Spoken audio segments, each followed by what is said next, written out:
So, my sermon topic is from access to encounter. And I'm going to build up to the encounter part. And that's where I want us to go on with the worship, right where we stop now. And I'll tell you why, because I just sensed as we were worshiping, I think some of us were already in the throne room, but some were standing on the outside looking at us.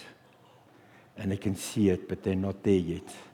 So hopefully my message will show you that you are supposed to step inside with us.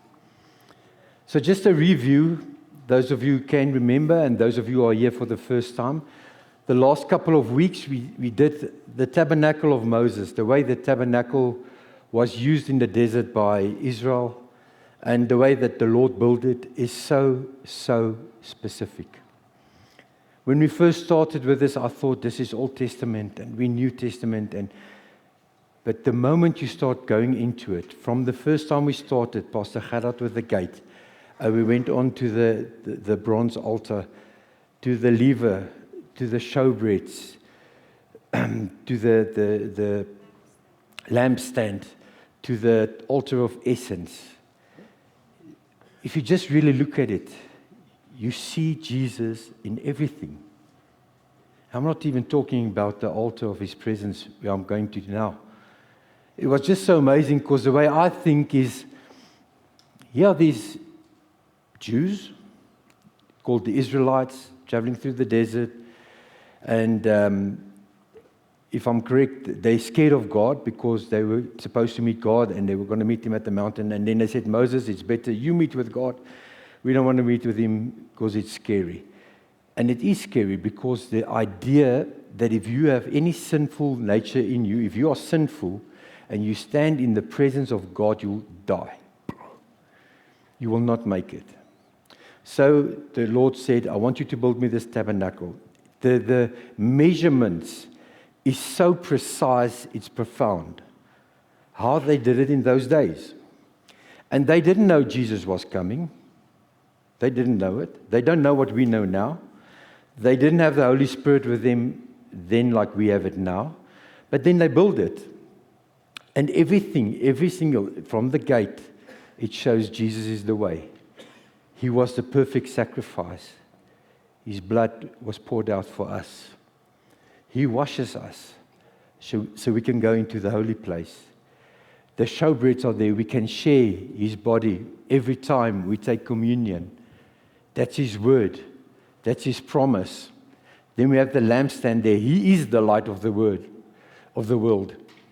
He is the way that shows you where to go to if you ask Him.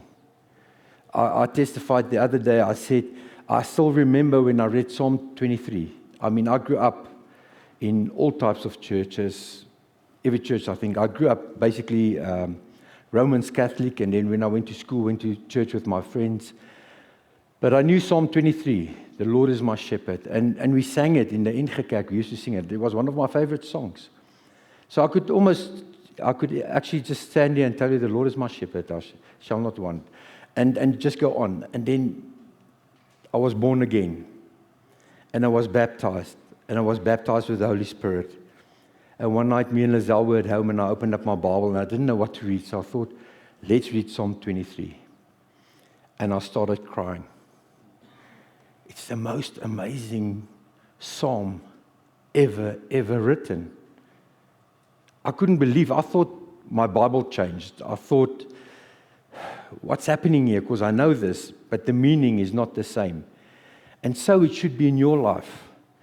I know Marcel likes to use the example, if you get hit by a 10-ton truck, your life will never be the same. I think Jesus hit me so hard, my life was never the same after the day he hit me, and He's still not the same. And I praise Him for that, because I can only imagine where I would have been if it wasn't for Him. So let's go to the holiest of holy. So we made a little sample there, and they built a little ark there. And if you get the opportunity, please just walk through it. Just walk through it with the idea of Jesus Christ and just realize how amazing this God is. I mean, even last week, Friday, when Jaco spoke about they had to take the fire from the sacrifice altar in the front to light the incense just before you enter the presence of God. How precise is that? I've got some more facts there. So there I've got a picture that's more or less, there's different pictures, different ideas. But this is just to give you a picture, those of you who are like me. So the exact measurements of the ark from Exodus 25, we read it there, it says the length was 2.5 cubits, the width was 1.5 cubits, and the height was 1.5 cubits. In our measurements today, because there's different ways they work out cubits, but it's more or less about 1.3 meters long by about 800 millimeters high and 800 millimeters wide. It was a wooden chest that was covered on the inside and the outside with gold. It had 4 rings on it that was molded, 4 golden rings that they mounted on the ends through which these poles went through, that was also made of wood and gold. Because the presence of God was to be carried as they moved, it went with them. And then on top of that, we got the lid. It's a pure gold lid. It's called the mercy seat, and it was placed on top. And there were 2 cherubim with their wings showing towards each other, and they looked down at the mercy seat, and the middle part was called the mercy seat. And that is where God says, that is where I will meet with you, was at the mercy seat. So interesting fact on it is that the sacrifice altar, the showbreads, table of the showbreads, and the Ark of the Covenant were exactly the same height. So they were on the same level. So if you think about it, it actually tells me that the altar, which represents the blood of Jesus, and the tables of the showbread shows me fellowship with the Lord Jesus. And then the last place is the Ark, the presence of God, where we come together, where His glory is, are all on the same level. So from the cross to communion to the glory of God. And we live that every day. Every day we have that opportunity. So inside the ark was the tablets of the law of Moses. They were laid down there. That represented God's authority and His holiness. And as we know, that was 100% fulfilled by the Lord Jesus Christ. Then secondly, we had a pot of manna that they gathered when they were in the desert. And that represents God's provision. And it also points to Jesus for us, because Jesus is the bread of life. And then thirdly was Aaron's rod that budded. So if you don't understand, Aaron's rod was, to me, I always think of this kiri that he walked with. And he had this rod with him. And then one day the other priests were there and they all laid their rods down. And then his was the one, it's a dead stick. And it started blooming. So that's the wonder about it. So that represents life, resurrection, and priesthood. And Jesus also points to our risen high priest. So that's what was inside the ark. So together they show us that Jesus is the way, that was the law. Jesus is the truth, that's the manna, the word of God. And He's the life, that's the rod. So on top of the ark was the mercy seat. And if you read the Bible, it says that's where the visible Shekinah glory of God was visible. So the amazing thing for me about the ark is that's where God wanted to meet with His people. That's where He wanted to speak to His people. But nobody went in because they couldn't at that time. And there was a high priest, and I think Pastor Marcel showed us so nicely that they brought in a calf through the gate, and the throat was cut. And to me, that morning, I'll never forget those words. It's never once did the priest who cut the throat look at the people who brought in the offering. It was all about the blood. And it was offered, and then the high priest was stripped of his clothes and he was washed. He didn't even touch himself. So this morning when I showered, I asked the Lord to wash me like that. And then I read the word that I am washed like that. And then I realized, but Lord, why don't we know this? And then He said, because you don't read it right. So I hope that you read it this morning the right way. And then the priests would always have the incense there day and night. The showbreads were to be fresh every day, and the lampstand was to be filled. That was the only light there, and it was on permanently. Then the priest, they had, if I can remember correctly, they had bells around his cloak that he had on, so they could hear him walking. Because if something was wrong, he would fall down dead, and they had to pull him out. But as long as they heard the bells, he was still alive, and God was speaking and forgave them for the sins that they had. Then he would go inside and sprinkle blood on the mercy seat.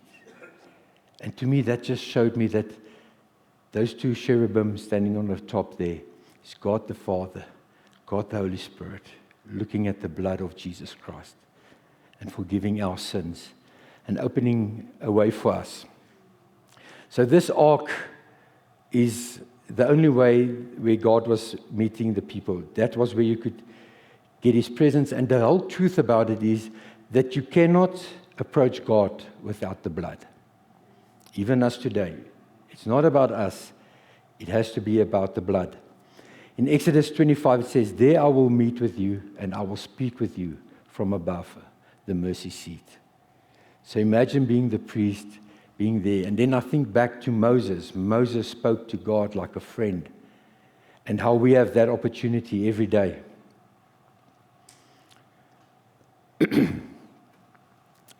So the amazing thing about the ark is that without the ark of the covenant, without the presence of God, the rest of the tabernacle is just furniture.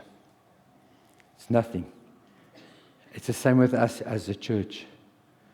If the presence of God is not here, we are a dead religion.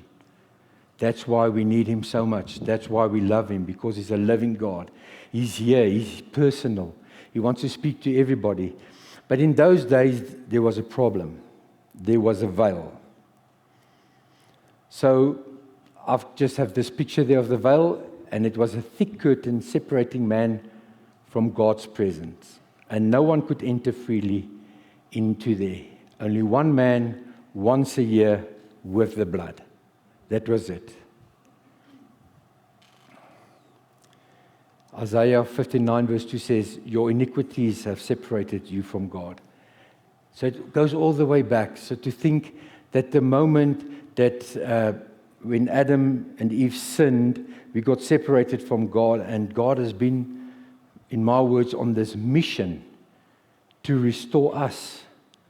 And the price that would be paid. I mean, on Friday, we had a sermon about the crucifixion. If you watch the Passion of the Christ, who of you would put your children through that? I saw a little video clip of where Mary saw Jesus when he was a little boy, and when he fell, she ran to him and cried because he got hurt. And the next moment they show where Jesus was carrying the cross and he fell down and she fell beside him. The same mother. So imagine being a father. Imagine being a God that is so powerful that if you do this, you can destroy everything you created. But then He won't, because that's not who He is. God is not that. God is love. He says in His word, "I am who I am. I am love." So because He loved us, He offered up His Son. And now you must think, sometimes we separate the three from each other. We say it's God the Father, God the Holy Spirit, and God Jesus Christ, but they are one. So that's where our human brain sometimes gets confused. Jesus Christ, when He came down to earth, laid down the Godhead. He laid it down to become 100% man. That's why the altar was built out of wood. It was God, Jesus the man, and it was covered with gold, Jesus the Godhead. So all three of them together are one. And I want you just to get this picture of how much love there had to be for God to do what He did. I mean, to start off at the place where something innocent had to die for my sins. So imagine living in those days. I did something wrong. I went there and I took a goat or a sheep. I gave it to the priest. He would slaughter it. The priest wouldn't even look at me. I don't blame him, because he knows I'm a sinner. And this poor offering that I'm bringing did nothing wrong, but it was the price I had to pay. And then they would burn it, and the blood was sprinkled, and it was washed. And this whole ritual just to meet up with God. And then God said, but that was just my idea to show you how perfect the crucifixion and the resurrection of Jesus Christ was. It was fulfilled. There's no blood like the blood of Jesus. I saw a documentary, and I don't know how true it is. There's so many speculations, because I wanted to know where's the Ark of the Covenant. So nobody knows. There was a guy who said he saw it, the angels showed it to him, and he said, and I believe in God's way, that's how I can see God doing it, that there was a tunnel underneath the hill where Jesus was crucified, and there was a crack in the rock, and whether it's true or not, just bear with me with my imagination. The moment Jesus was crucified and his blood flowed, it flowed through that crack, and they say that the blood fell on the mercy seat. So whether it was there physically or not, but that is exactly what happened. The blood of Jesus is now on the mercy seat, and that blood is not dead. That blood is alive, now, today, and forever. And then came the cross. After the crucifixion, Matthew 27 says it so nice. Then Jesus shouted out, and he released his spirit. And at that moment, the curtain in the sanctuary of the temple was torn in two, from top to bottom. And it's so amazing that the Bible actually says it tore from the top to the bottom, which means it wasn't somebody that came to the bottom of this high piece of curtain and tore it so it could tear. It tore from the top, which shows us that God tore it. God says, the price has been paid. The blood is on the mercy seat. You can now enter. And even if you go back in the Bible, this always takes me back to the book of Esther. When she approached the king, she had the boldness, she had the faith, and she approached the king. And she was supposed to die, but the king held out his scepter and he said, let her come in. I mean, that faith, that boldness, and we have that without having to be scared. And I think sometimes that's what keeps us away from the Lord's presence and encountering with Him and experiencing Him the way He wants us to, because we know we are sinners. We know we are dirty. And I always remember the way the Lord showed it to me. The day I got saved again, I looked at myself and I had a white suit on, pure white suit. But the closer I came to Jesus in my walk with Jesus, the more dirt I saw, and I had to deal with it. And as soon as I think I'm white again, I get even closer to Jesus, and then there's more dirt. And I believe that's so much mercy, because He wouldn't even show me all my sins, all my failures, because He knows I can't deal with it. So He's got grace with me. And He wants me to lay the sins down. He wants me to grow in a relationship with Him, to know that when I did something wrong. I mean, think of your own children, those of you who've got kids and those of you who are kids.